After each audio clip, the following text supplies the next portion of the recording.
केसरिया पालो आओ मेरे पधारो धियाए देश, पधारो धियाए देश। नमस्कार, मेरा नाम कीर्ति सोनी है और आप देख रहे हैं पत्रिका एंटरटेनमेंट। आज हम मौजूद हैं राजस्थान की पिंक सिटी जयपुर के जवाहर कला केंद्र के सामने।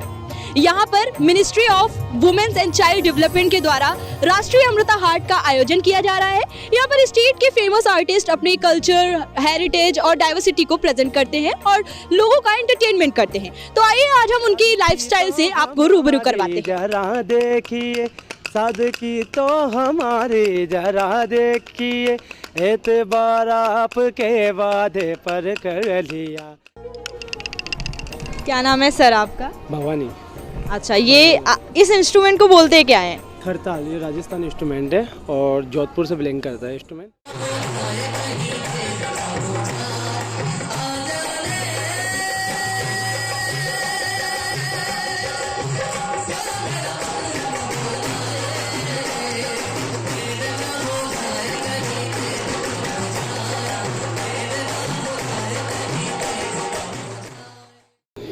हिज केसरिया जिबाल में हिजियोनी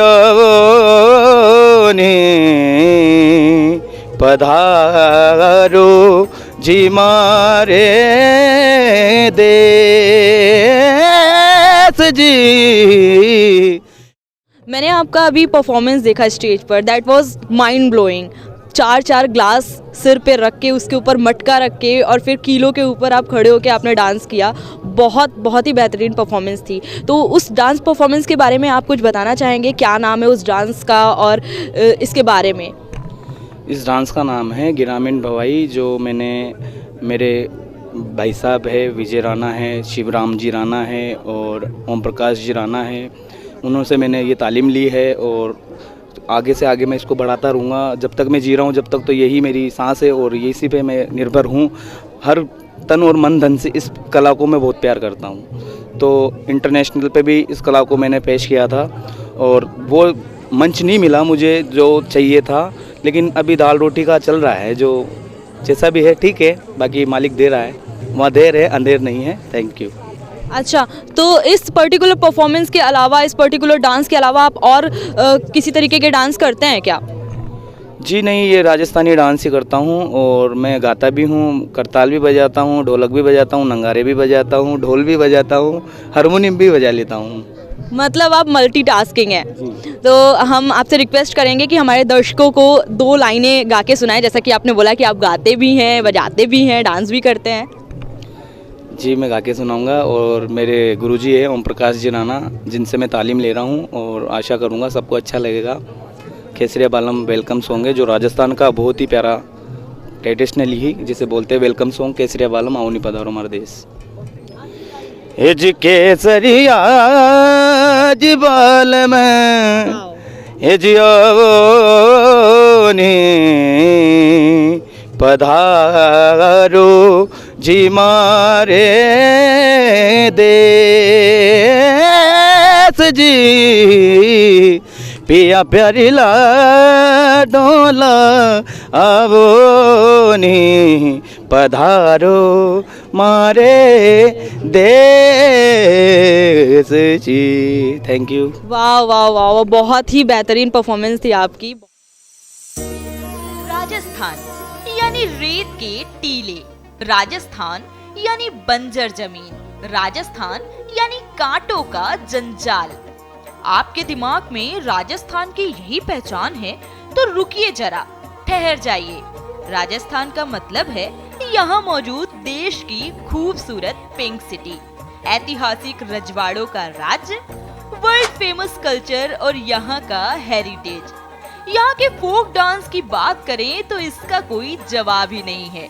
फिर चाहे वह कलबेलिया डांस हो, ग्रामीण भवई डांस हो या हो बैलेंस डांस।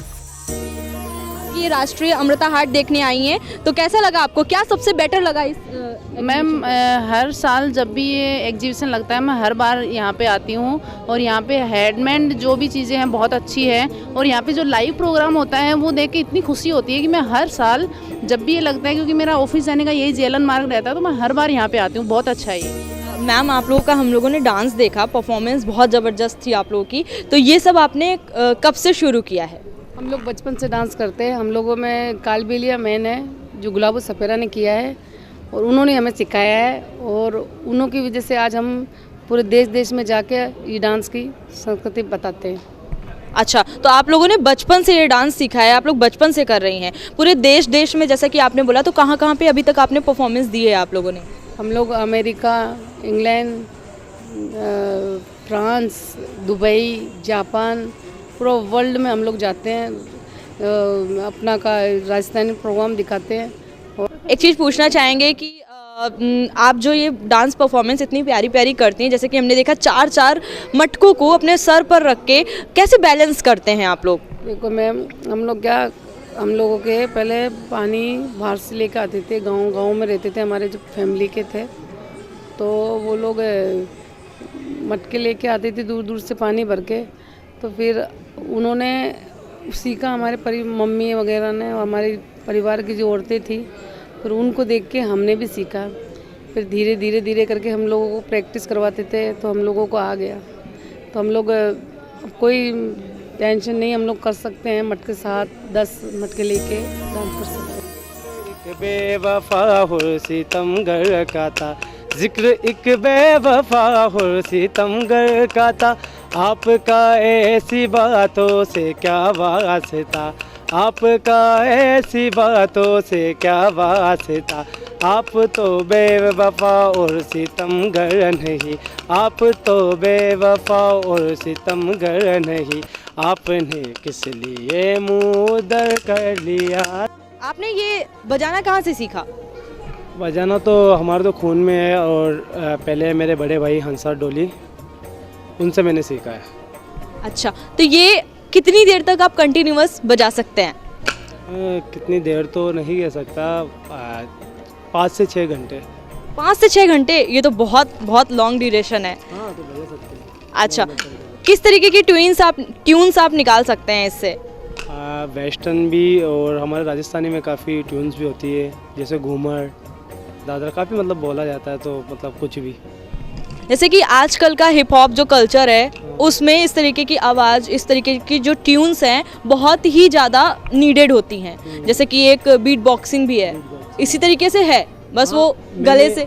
मैंने बीट बॉक्सिंग के साथ भी किया है मैंने, और जयपुर के कुछ बैंड्स हैं बड़े उनके साथ भी मैंने शोज़ किए हैं। अच्छा, बड़े बैंड के साथ, और बॉम्बे में मैंने शोज़ किए हैं, और आउट ऑफ इंडिया भी, सब जगह करते हैं। जैसे कि आजकल देखा जा रहा है कि लोग कल्चर से हटते जा रहे हैं, है ना?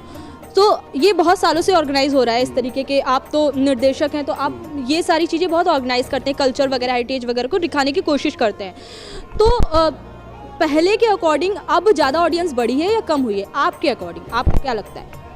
नहीं, मैं मानता हूँ, देखिए कि इसका मीडियम अलग है। ये जो कला है, परफॉर्मिंग कला, जिसमें हम सामने से दर्शकों को प्रभावित करते हैं, जैसे कि नृत्य है, रंगमंच है, ये सब परफॉर्मिंग कला है। इसमें कोई चीज़ दोबारा रिपीट नहीं होती, ना रीटेक होता है। आप जानते हैं रंगमंच पे जो हो गया सीन हो गया, लेकिन ये परफॉर्मिंग है, इसको आज भी लोग बहुत चाहते हैं, है ना।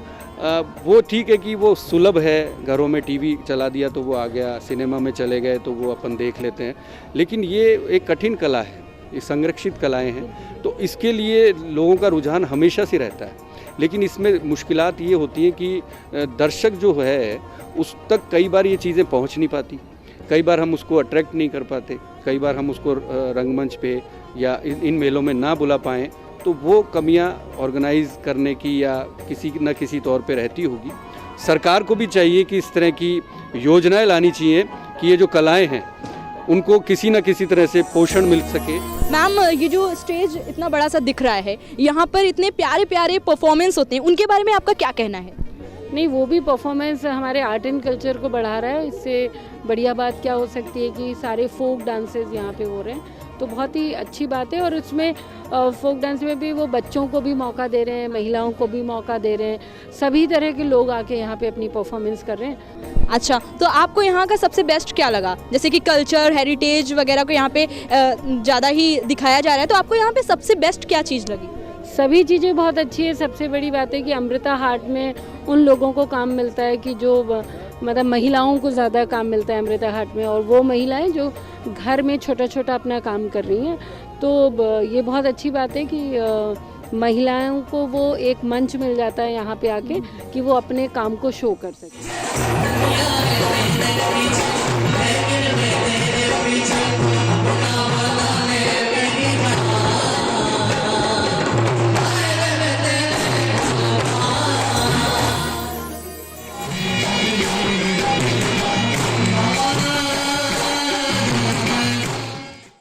यहाँ आपने देखा राजस्थान के टॉप फोक आर्टिस्ट के वर्ल्ड क्लास परफॉर्मेंसेस। नए जमाने के इस नए दौर में इन्हीं आर्टिस्ट ने राजस्थान की सांस्कृतिक धरोहर को सिर्फ बचाकर ही नहीं रखा है, बल्कि इसे देश दुनिया के कोने कोने तक अपने प्रदर्शन से पहुंचा भी रहे हैं। आज की कहानी के लिए बस इतना ही। जल्द ही मिलते हैं नई कहानी के साथ। तब तक के लिए धन्यवाद।